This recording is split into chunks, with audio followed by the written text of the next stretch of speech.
aqui para mais uma entrevista para o AgriShow Digital. Eu sou Ana Clara Faria e hoje nós vamos conversar um pouco mais sobre tecnologias no setor da cana-de-açúcar. E quem conversa comigo é Marcos Landel, que é pesquisador do Instituto Agronômico de Campinas, engenheiro agrônomo e coordenador do programa Cana. Marcos, muito obrigada pela sua participação. É uma honra poder estar com vocês aqui.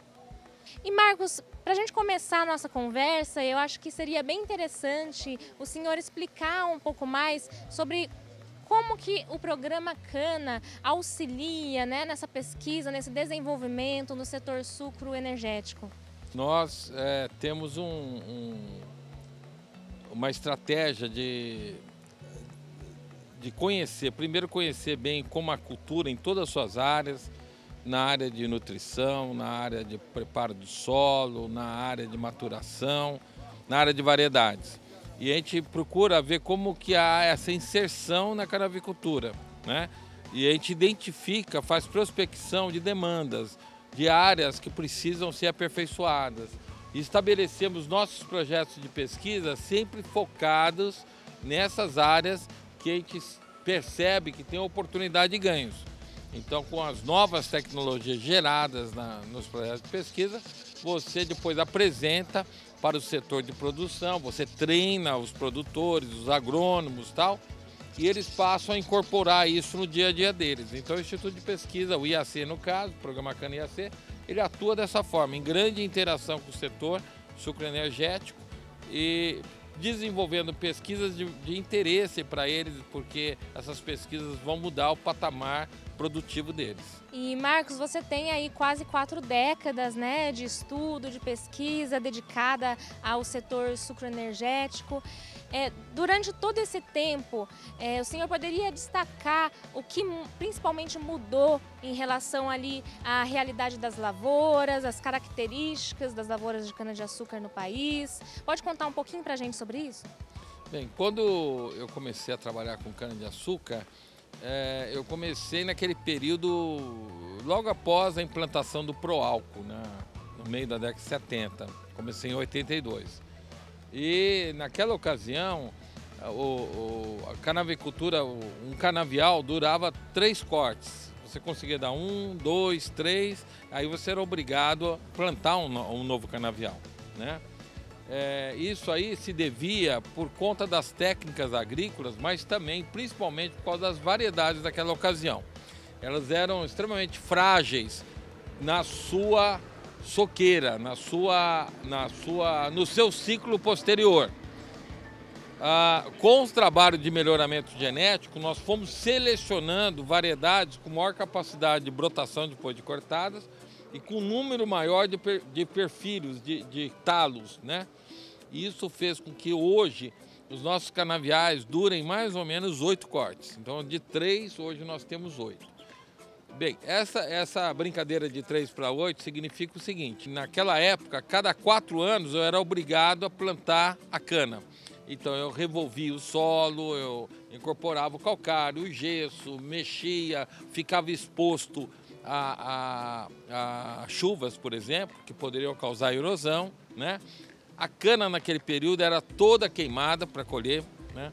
Hoje a cana tem um período mais longo, chega a 8, tem produtores que têm mais de 10 cortes seguidos e ela é colhida crua, sem o uso do fogo.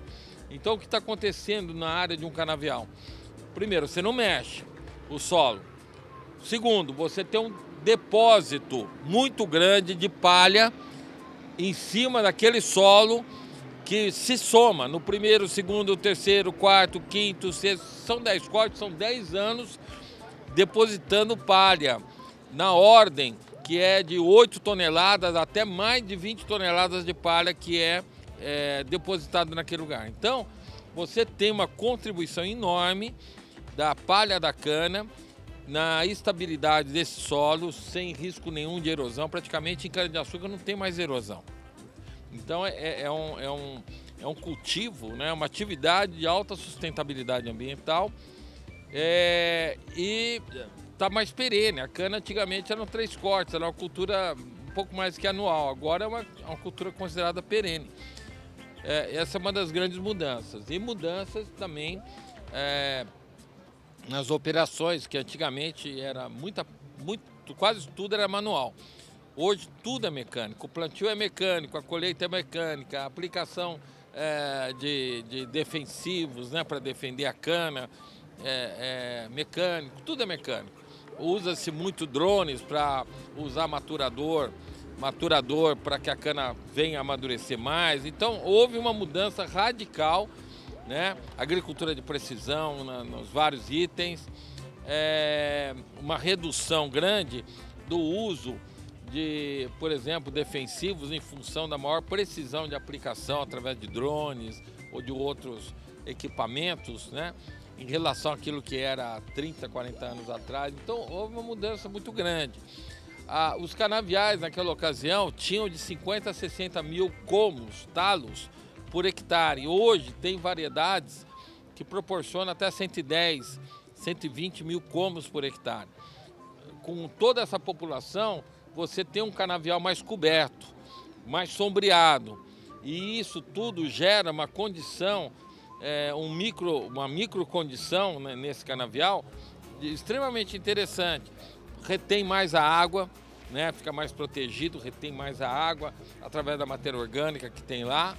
E a planta interage com tudo isso através de uma maior produtividade. E a gente sabe, né, que o setor da cana-de-açúcar é extremamente relevante, né, no agronegócio brasileiro e na economia brasileira como um todo, né?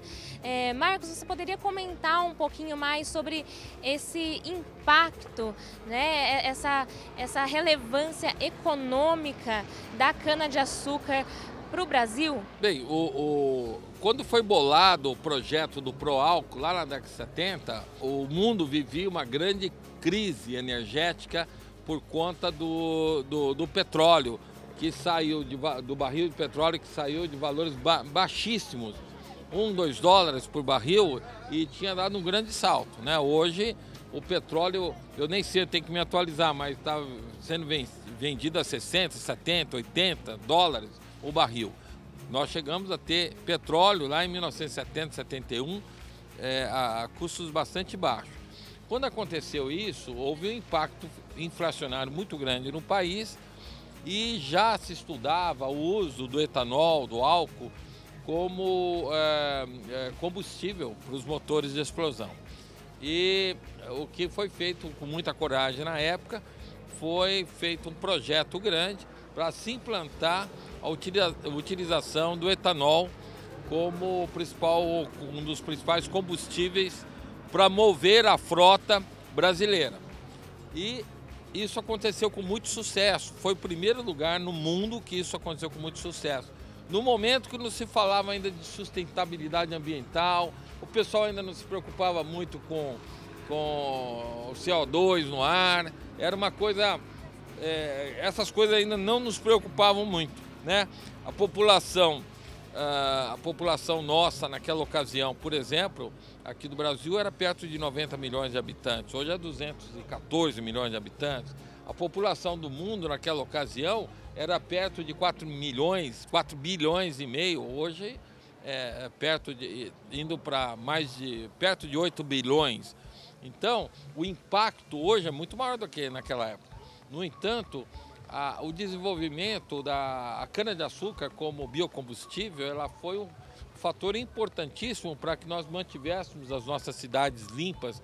São Paulo, na década de 70, era mais poluído que hoje, né? Por causa das suas indústrias, por causa do seu grande número de carros que circulavam com gasolina, com diesel. Isso aí hoje nós temos uma condição muito mais sustentável, muito mais verde lá do que nós tínhamos naquela ocasião. Então o Brasil seguiu um caminho inédito, que ninguém seguiu.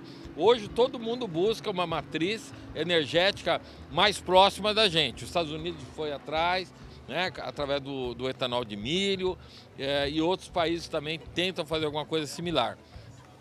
Mas nesse aspecto o Brasil está à frente. E a pesquisa na área agrícola, na área da fitotecnia, foi ela que viabilizou. Nós tínhamos uma produtividade lá atrás perto de 60 toneladas, 60 e poucas toneladas.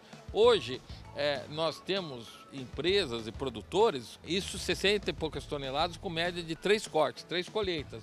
Hoje nós temos produtores com média de 3 colheitas, de 5 colheitas, de 125 toneladas. Né? Então, além de ter aumentado a longevidade, aumentou a produtividade. Tudo isso aí gera uma margem bastante grande. E essa margem, o produtor usa ela para aplicar em novas tecnologias. Então é um ganha-ganha sempre, né? É um ciclo contínuo de benefícios na cultura, dando oportunidades importantes para o Brasil. E a ampliação da cana-de-açúcar, né, para essa finalidade de biocombustível principalmente, fez com que o emprego, o tipo de emprego cada vez mais ligado à automação e tudo mais, se tornasse um emprego diferenciado. Não é mais o cara que corta, né, que sai cortando a cana queimada e tal. Hoje, essas pessoas, esses operadores de máquinas, eles têm leitura como se fosse um cara de TI trabalhando num computador, né?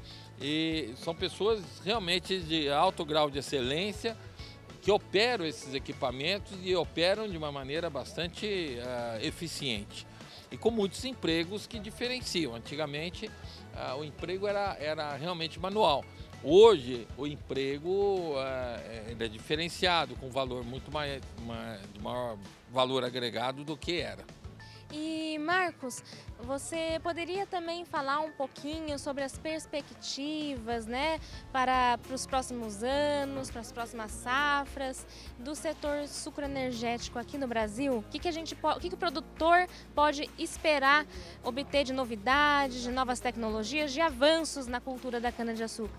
O que nós teremos para apresentar em termos de pesquisa, primeiro, o nosso projeto de desenvolvimento de variedades ele está a todo vapor. Em um ano, que começa lá em novembro do ano passado até novembro desse ano agora, nós devemos apresentar 8 variedades de cana. Nós já apresentamos 4, nós vamos apresentar mais 4 variedades de cana para o produtor, e são variedades para nichos importantes. Né? A cana-de-açúcar hoje ocupa quase 10 milhões de hectares no Brasil. E tem nichos que são extremamente hostis à produção vegetal, né? Com déficit hídrico muito pronunciado, com solos muito ruins e tal. E nós estamos desenvolvendo variedades para todas essas condições. Regiões de alto déficit hídrico, regiões com solos bastante ruins, às vezes solos rasos. Então, essas regiões vão ser beneficiadas, elas vão se tornar mais sustentáveis economicamente, porque vai ter tecnologia para elas também. Além disso, nós estamos estabelecendo estratégias importantes para mitigação de déficit hídrico, por exemplo, como aquilo que eu chamo de matriz do terceiro eixo, que é uma estratégia para reduzir essa exposição a déficit, e que já tem dado efeitos importantes em vários produtores que chegaram a aumentar até mais de 35% a sua produtividade a partir da adoção. Isso é uma tecnologia que nós criamos no Instituto Agronômico, no IAC.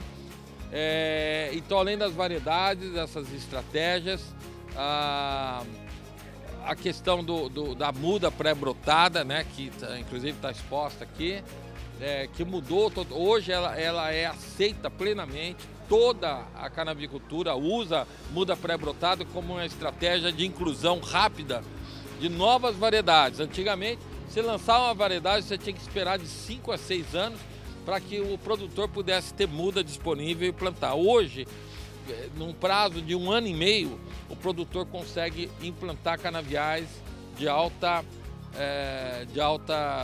áreas, grandes áreas, para poder desfrutar da nova variedade. Legal, Marcos.